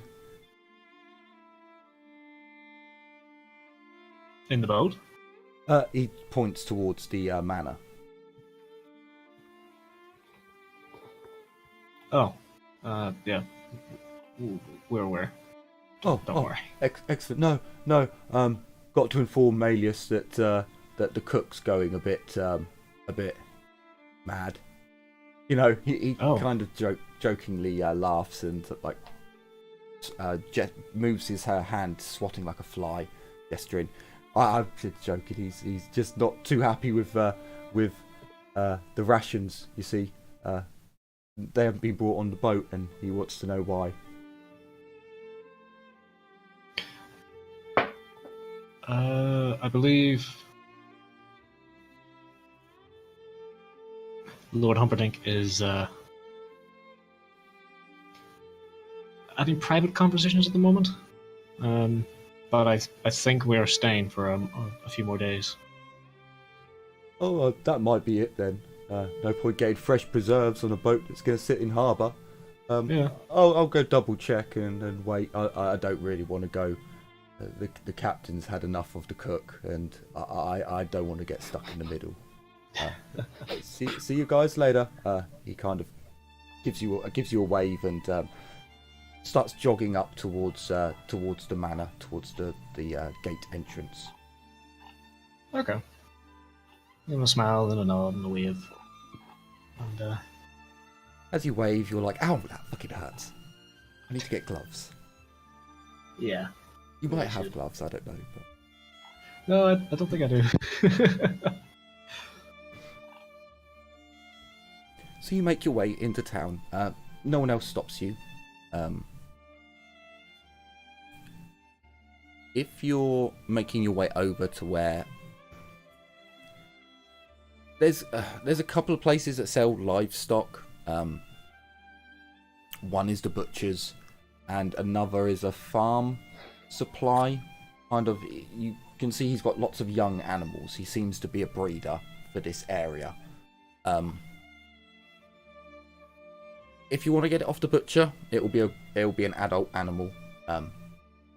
If you want to get it from the farm supplier, it will be a younger animal. The price is exactly the same. The butcher will probably be more questioning, but yeah. It's up to you. I'll go with the younger animal. Sure. So he actually has a plethora of chickens, goats, piglets, a bit larger than piglets. They're junior pigs. I don't know what you'd call that. And he has sheep. So it's up to you. 6 months old. Yeah, kind of that age. Pigeons. Pigeons.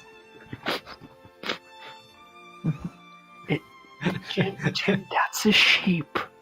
A lamb.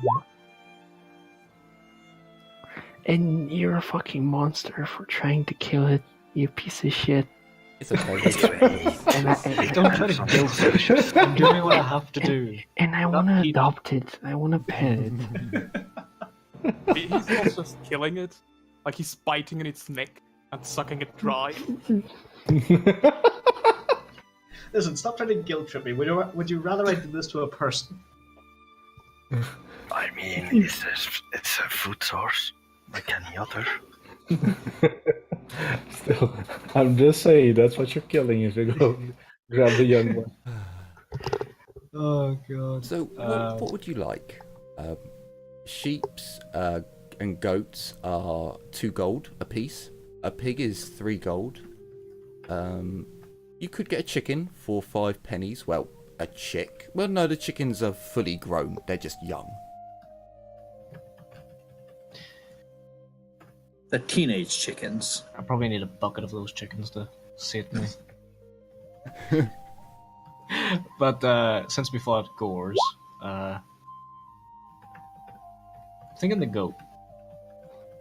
Sure. You can get a goat for 2 gold. Yeah. I hand it over. Okay. He accepts your money happily, and he passes you a goat. It has just a really basic piece of rope around its neck as a leash. The rope looks really cheap and old and frayed.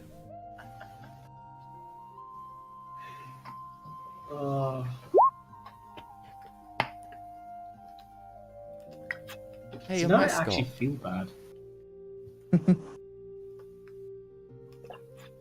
Sorry, Des, what were you saying? The mascot. Yeah. Look, you may not realize it, but like I have plushy sheep just like that. That is a plushy sheep. You're That isn't killing actually me right now. that isn't actually It's not a a sheep, real it's a lamb. goat. Like that picture isn't of a real lamb. That is a toy. I know, and I have one just like that. Go ahead. Still Your have. sheep gonna get eaten with dinner tonight. I hate you all. I mean, the sheep is very tasty. It is You bought a goat, wasn't it? So it's actually... mutton. It's like that, but ugly. That's a goat. God damn it. Just saying. Stop it. I already feel bad. Chim, I will move you to the solitary. Let's get it in frame properly. Yeah, that adorable little thing there is now on a leash and is following Casper. Just this. Meh. Meh. While we're walking around with this goat just to try and make conversation, Ragnar probably just speak up and say, so do you reckon our lord, he would allow, or rather lend out, a crossbow? I am somewhat slower than the rest of you, so being able to deal with threats at range is preferable.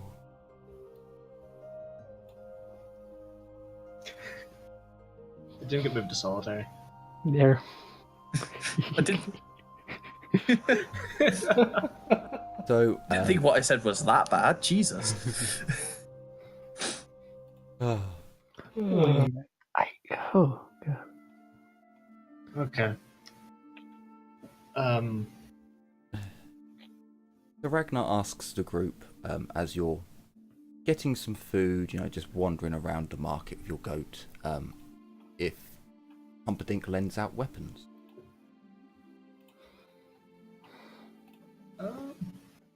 But specifically a common weapon like a crossbow. Nothing particularly fancy.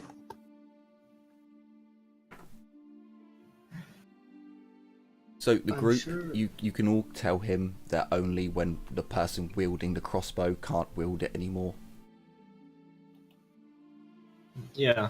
I remember Albie got one because, Blackhand was given one because the mercenary that was that had it was wounded and couldn't actually use it properly. Although we are at a market and there's still some time for it to be open. Could probably. Well, if Ragnar has a spare, not Ragnar, if Blackhand has a spare, he Maybe seems some to vodka. prefer that gun of his. I mean, I always gave the crossbow back to the dude. I'll have to buy one of my own then. So well. Blackhand, I don't think you've given it back to him yet. I think you've still got it because you haven't seen him since you've bought your blunderbuss. Hang on. Did you buy it in this town or the last town? I thought you bought it in this I town. asked the last. Yeah, but you bought it in this town, didn't you? Well, I don't know where the Lord got it from. Okay, we're going to say this town for now then. So you have still got the crossbow on you, but you know it's only loaned to you. So once you go back on the ship, you can give it back to the mercenary. As for the market, would have a crossbow. They're not they're common weapons or scarce weapons. No, sorry, I'm on melee. So they're average. They would have them. So you're looking at 25 gold if you wanted to buy one. And then you need to buy the bolts. Yeah, I'll buy them and 10 bolts. Get that out of the way. Okay, so 25 gold and 4 silver. You get the quiver. Bolts silver on there. It's Yes, 2 silver for 5 bolts. Yeah, I was reading it as gold, so I was being an idiot. Sorry. No, that's quite right. You have to get used to seeing the very rare little S's. You can easily pick one up as you make your way around the market. Carla, would there be anything that you would pick up from the market, or would you Yes, definitely. inquire with your Two things for certain I would want to buy.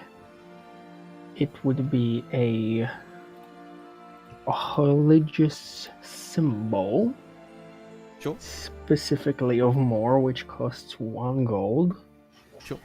And a set of black robes, which are 15 gold. Sure. Yeah, you could find all of that at the market. So that is 16 gold in total. All gone. Would I be able to also find a healing poultice and a lucky charm? I can Common give and you- scarce. Yes, you can. So the way I do lucky charms, rather than in the book where they get destroyed after use, how I do it is every time you enter combat, you can use it. You can only use it once per combat. Obviously, if you go into combat, you have a short rest, and then into combat, it does refresh in that time. But every time you use it, you roll a 1d10. On a 10, it is destroyed. On any other number, it's fine. Okay. So that's 15, and I think the poultice is 5 pennies. I believe so. Yay. Awesome. Can Get I? one off me. Do you want one? If you see me go to buy one and suggest that I can have one, I'll happily not pay for one. Sure. Oh, thank you.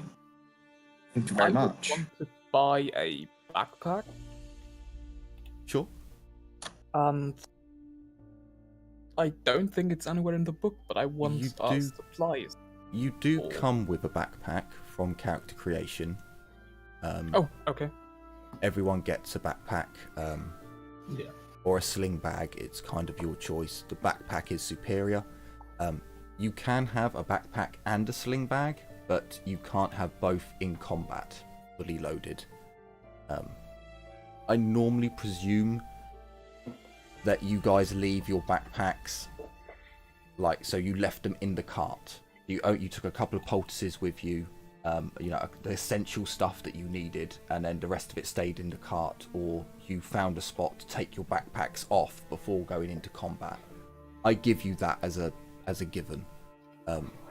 But I can find the bags if you want to buy another one. No, one will be fine, I guess. Okay, I believe I'm it just... gives you 30 carry weight, but it weighs 4. A sling bag? Backpack. Backpack gives you 250, but weighs 20. Sorry, I was completely off there.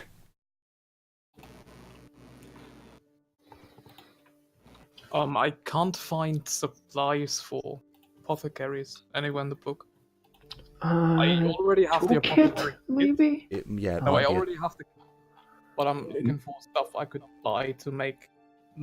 I think under the toolkit you can see how much it costs to refill it, because it's basically some herbs and some tools. if you're looking for ingredients to make potions from, that's more specific.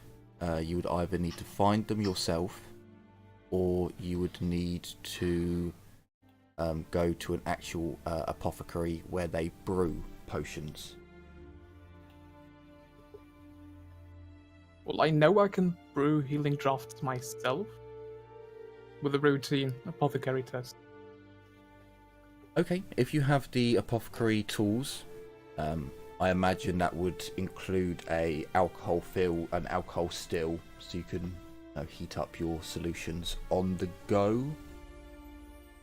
Because you don't exactly have a big lab to work with, so your tools must have small vials and things so you can do certain bits. Yeah, I need to have the trade tools, which I do. So you would probably need to do like a survival test in the in the countryside to gather up the herbs needed to create a potion. Yeah, that's the one part it doesn't tell me.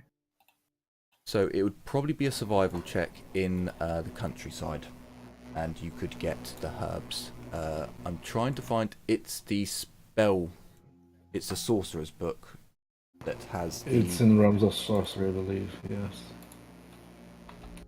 The one book I didn't have open today, but it's okay. I moved things around before the stream, so I've got 5 books open now. 6 books, no, 5 books and a calendar. So I'll see if it says anything about ingredients there. If it's GM's discretion, then essentially what I'll say is every degree of success is a potion's worth of ingredients. Or every 2. Hang on, I gotta think, because this isn't Dark Heresy. You guys do have quite high stats, so I'll do it like semi-auto. Every other degree gives you a... Until I can read the actual part where it says about ingredients. I pasted the stuff from the core rulebook into Discord. Ah, nice. So, for the minute, you guys do your shopping, you get the stuff that you need, and you head. Well, no.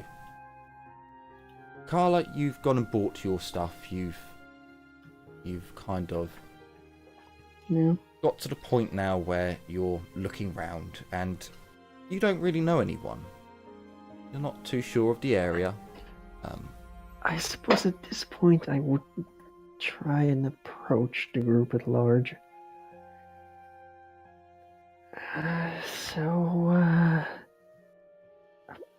Thank you for, saving me and everything.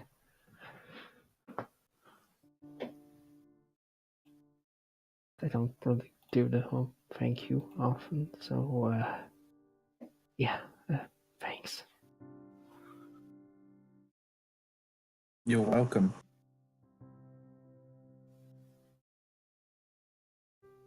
Would have been a lot more upset if that kid had actually managed to stab me. Glad we could help. Don't worry. When I first came to that farmstead, he tried to stab me too. Runs in his blood, I think. Stuff like that, where his blood will run if he tries it against the wrong person.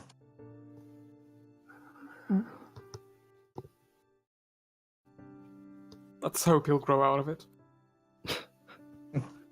Well, he's got a chance thanks to you. Just hope he doesn't waste it like many do.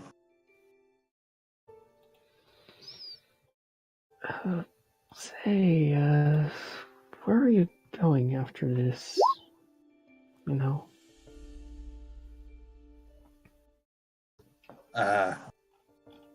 well, where I'm going may be different to them, but for now I'm sticking with them. I'm not sure what their goal is overall, though.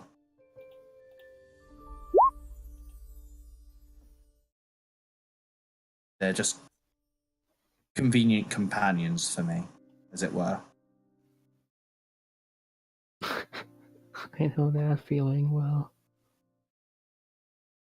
We'll be staying at the... Is it a manor? Or is it a chateau? You're in the chateau of the castle of the Lord's mansion. Okay. Something like that.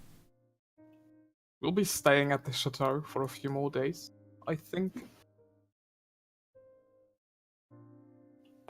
You're welcome to come join us in our quarters if you want. Yeah, I don't think that the noble would appreciate the little nobody like me ruining his pretty I'm sure clean mansion.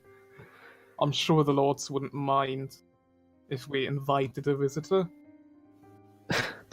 You do realize you're as right, so what you're saying doesn't... If we invite you, you're a guest. It will be fine. I mean, I haven't really met many of your kind, so I don't exactly know your customs, or... I know a few words. Raise an eyebrow.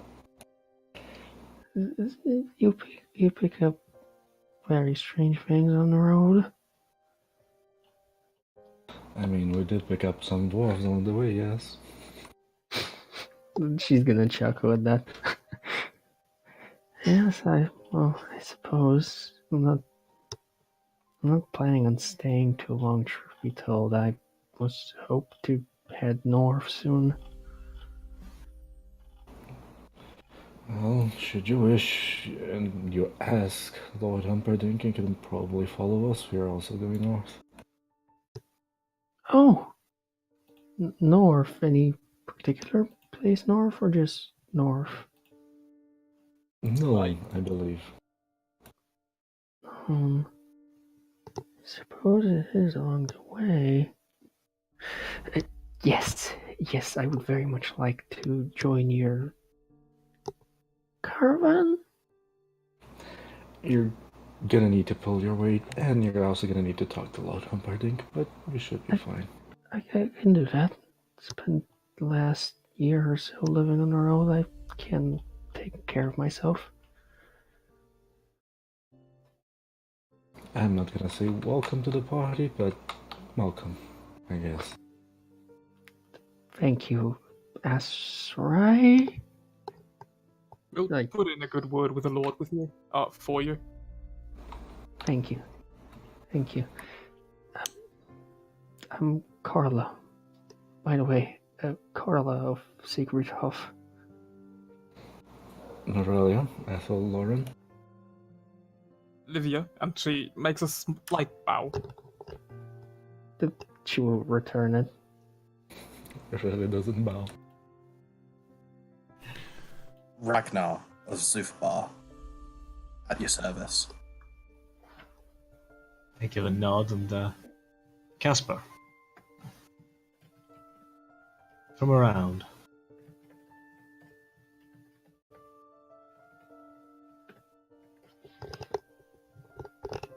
Tell me, Carla, what is it that you do? This and that. Nothing in particular. As I said, spent the last year or so just traveling, seeing the Empire, Well, then a bit beyond, but...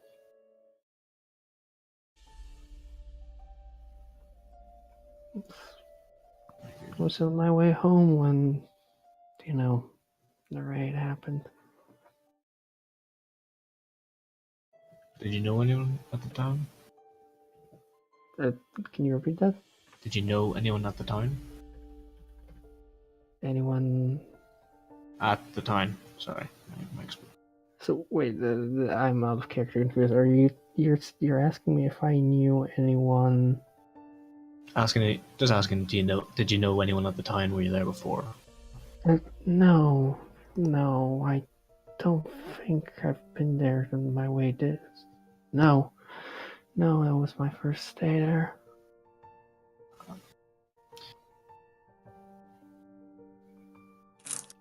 Well, hopefully we won't see any repeats of what happened there. I find it unlikely.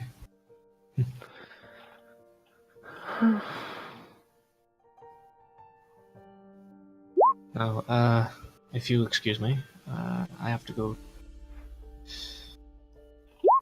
Of course.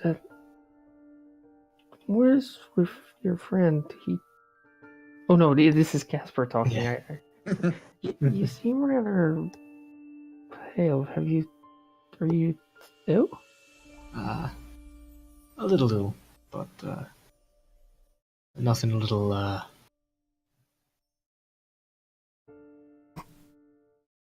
Nothing to quick bite to eat one. He's fine. Okay, if you say so. She will just awkwardly scurry away.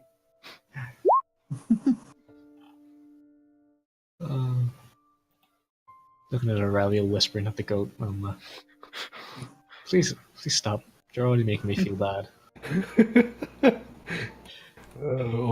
This is both out of character, joyful for me, but also for Aurelia. Because she's trying to prove a point that you're doing a very bad thing. Casper Elves have knows. strange customs. Right, now, let me go get a bowl and a knife. I'm glad I walked away now. You gotta get a bite to eat. That's just a saying. Hey, I know. More like I don't know a what this sip. goat's being. I mean, to be honest, I don't get why he would bite. I mean, would use a knife. The bite seems cleaner. There are parrots, I think, in Chile that actually drink blood out of goats. They just basically peck at the goats until they bleed and they start lapping. So you could try it. I had that. Wildlife's fucked up, yo. So, Okay. Casper, I imagine you'd do the deed back at the estate where you're hidden. Yeah. As you guys finish your conversation with Carla, you begin making your way back towards the mansion, the castle.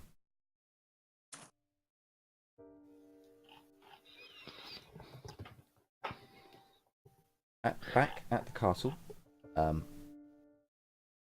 you all go round the back entrance, and you'd see that the sun is well and truly setting now, and there are a lot more carriages outside your quarters now. There's about 6 or 7, and you can see that the women and children are nowhere to be seen.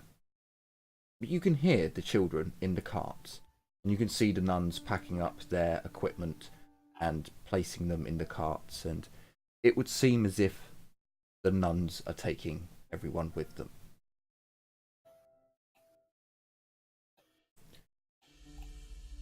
So as you come round, you make your way in. They have... Lydia would remark to Aurelia about the peculiar-looking humans. Because, I mean, if they are nuns of Talandria, they are covered in leaves and shit.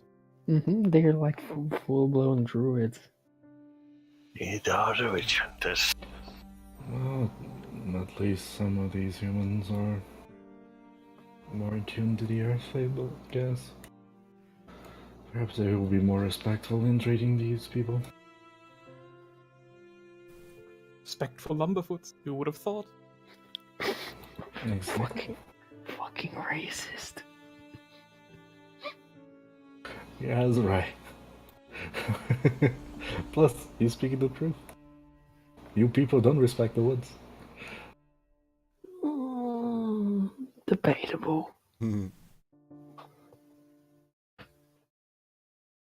you make your way into the house where you can sit down. You can see that the servants have made a big pot of stew, and there are ales and such and so forth. You sit down and you have a meal. Perhaps you tell one of the servants that you have a guest, and another plate is brought forth. I'll hand wave it and say one of you says to inform Malleus that your guest may want to be hired. That will be sorted out next time. It appears Malleus and Humperdinck are not in the best state to have company. You all enjoy your meal. Carla, you are welcomed into the house and you are shown where you'll be staying until the lords have time to answer your questions or deal with you. Probably the fanciest place I have ever stayed at. More than likely, this is for nobility to rest overnight. So, yeah, for most people. You have a delicious meal, and before long, you've enjoyed your drinks, and the servants come out and they have a variety of sweets and cakes and other truly delectable little treats that come out on one of those lovely English tea trays, which is layered. And to each of you, they place down a small cigarette. For those of you who don't want a cigarette or don't know what this is, a very large glass pipe is placed into the middle of the table before one of the servants announces, Lord Humperdinck has graciously paid Lord Galleon so that you may all recover and enjoy some of the delights of the other provinces around us.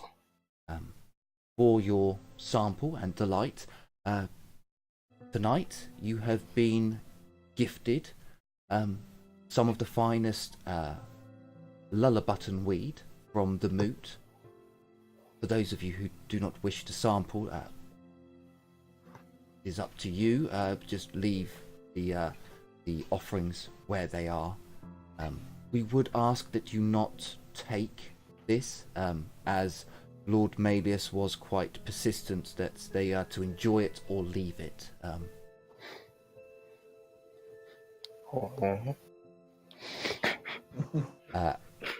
Some oil candles are placed on the table. Yeah? No, the all was out of character. What was? Sorry, I didn't hear if you said something. When you said is take it or is use it or leave it, I said all. Oh, sorry, I didn't hear that. No problem. There's a couple of oil lamps, lanterns that are placed down on the table. They don't have a glass covering, so there's just a constant little flame there, and some wooden sticks are placed on the table as well for lighting. Would you all partake, or would you abstain and do other things? The evening is well and truly over. I will use it. Sure, let's smoke a joint. Why not? You really would not smoke. Fair enough. Ragnar would Livia just would give it drink a try. heartedly. Livia would give it a try and probably cough her fucking lungs out. Well, you are quite fortunate. This is lullabutton weed from the moot. This is the finest of lullabutton weed. As you take a long toke, you feel your body relax, your muscles, just the tension and the travel weariness just releases, and you'll just sit back in your chair and just an extremely smooth delight that, for those of you who haven't had it before, it is a delight. It is a luxury within the Empire, and you are trying some of the best, as it's for nobility. There's no harshness on your throat. It's a smooth, enjoyable experience. For those of you who do partake, you find yourselves enjoying the delights that are placed on the table, the sweet honey rolls and cream-filled buns, and all manner of delights that, for some of you, you've never had before. These are expensive treats. And yet, in this moment of excess, you devour them greedily. You all recover, well, for those of you who have partaken, you will recover 2 hit points if you were wounded, as you just have a relaxing, calm night. There are, well, no, I was gonna make this more of a trip, but we've ran out of time. So you enjoy a good smoke. For those of you who enjoy a good drink, the drink keeps flowing. You do seem to be rewarded, as if you make the merest note that some fried chicken would be nice, or some baked potatoes. Before long, they appear by the servants. I will tell you that the next day, when you awake, there is a chest for each of the characters in the warband. So sorry, Carla, not you. Placed outside of your room. The chest contains 100 gold coins each. And a note. Yeah. Oh, okay. Magness is suddenly fucking balling. There is a note inside of each chest that has essentially it is a writ. Well, it's not. Yeah, I suppose it'd be classed as a writ. It's basically you can show Would this it to any be a noble. large chest or a small chest? It's a small chest. 100 gold coins Alright. isn't like gigantic. But the note in the chest is basically an introduction and a message. You can give this to any noble, and they know that Lord Galleon, or Lord Galleon has approved of you. You have his stamp of approval. This will give you some sway to any nobility who is on good terms with the Galleons. Obviously, if you show it to someone who doesn't like the Galleons, negative. But you can write that down in your inventories, that you have a noble's note of introduction, let's call it. Okay, sweet. And that is where we end this session, as you wake up on the 31st of whatever the month's called, to a small chest filled with gold and basically a full English breakfast waiting for each of you, including Carla. Oh, this is spoiling me right now. So, I hope you've all enjoyed this episode of our tabletop RPG series, Mordheim, A City of the Damned.